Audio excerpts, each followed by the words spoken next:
Hello again, everybody.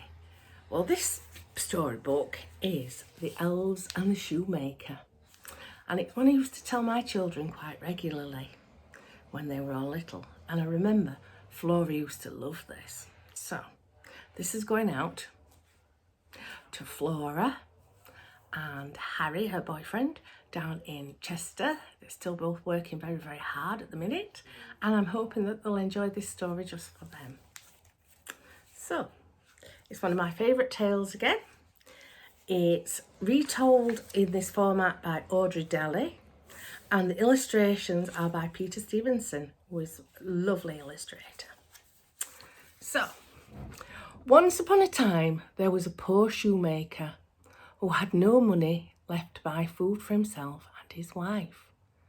When he looked round his shop, he found that all he had was just enough to make one pair of leather shoes.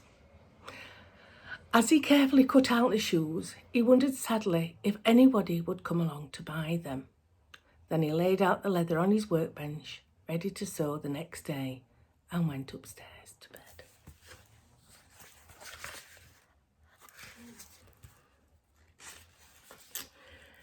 In the morning, when he went to his workbench, the shoemaker could not believe his eyes. That. Instead of the leather that he cut out, there was a fine pair of new shoes already made. The shoemaker looked at them carefully. The stitches were small and even, and the shoes had been polished until they shone. He was very puzzled, and he showed his wife. Who could have made the shoes so perfectly? Like my cat there. Later that day, a rich lady came into the shop to buy some shoes. When the shoemaker showed her the shoes, she smiled. "These are very fine shoes," she said, "and they fit me perfectly. I'll give you 5 pieces of silver for them." Now the shoemaker could buy some food and could buy enough to make 2 pairs of shoes. As before, he cut out the leather and went to bed. That's the fine lady trying on the shoes. So, once again, the same thing happened. When the shoemaker went to his bench, there were 2 pairs of fine shoes waiting for him. They were polished, so much so that they glowed in the sunshine, and the stitches were small and even. That afternoon, a rich merchant came into the shop. He liked the shoes so much that he bought both pairs and paid the shoemaker well for them. Right. Ooh, this is getting good, isn't it? That day, the shoemaker was able to buy enough leather for 4 pairs of shoes. Just before he cut out the leather and left it on his workbench overnight, and the next morning he found 4 pairs of fine shoes there. The same thing happened night after night after night, and day after day, rich people came to buy the shoes. Soon the shoemaker and his wife were very rich indeed. Oh, they're all dressed up fine, aren't they? So, one evening, not long before Christmas, the shoemaker said to his wife, "Somebody has been helping us all this time, sewing the shoes so beautifully, and we still don't know who it is. How can we find out?" "Well," said the wife, "why don't we stay up tonight and watch?" So after dinner, they lit a candle and went to the shop, and they hid behind the counter and waited to see what would happen. I love that picture. I think it's lovely. Sat down to the tea.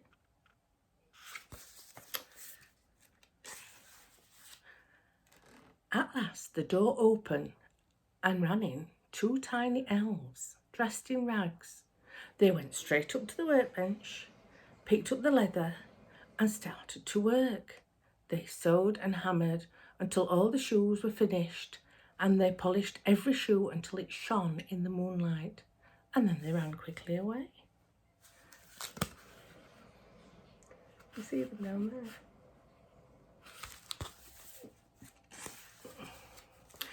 The next morning, the shoemaker said to his wife, "Those elves have been working so hard for us. How can we ever repay them?" "I know," said his wife. "Why don't we make them something warm to wear? Their own clothes were thin and torn, and their little feet were bare. I could start by knitting them little caps, and you could make them some shoes."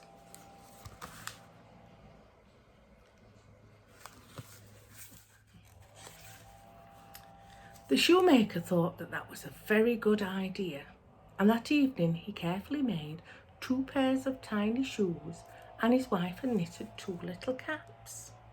Over the next few days, the shoemaker helped his wife to make all sorts of clothes for the elves. They made some little shirts, trousers and waistcoats, and finally the shoemaker's wife knitted 2 tiny pairs of socks. It's lovely, they're both working hard.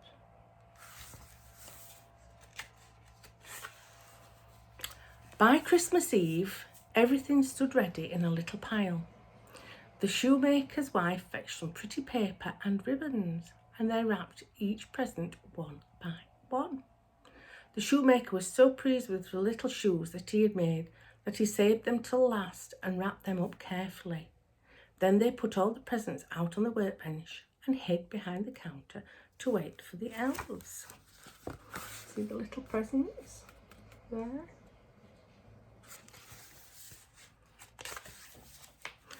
In the middle of the night, the elves dashed in, ready to start work.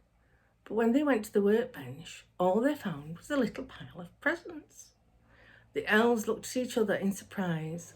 Then they realised that the presents were for them, and they laughed and began to unwrap the packages.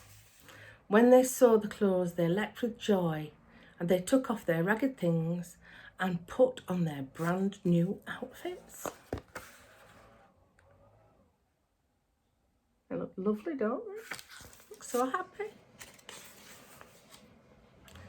Then the elves skipped merrily out of the door, singing, "Oh, what handsome boys we are! We will work on shoes no more."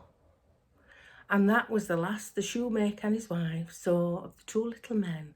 But they never forgot the elves, and they were rich and happy for the rest of their life.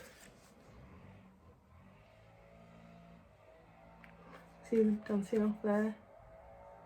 Lovely. It's always nice to say thank you to people, especially when they've done something for you, isn't it? I like to say thank you.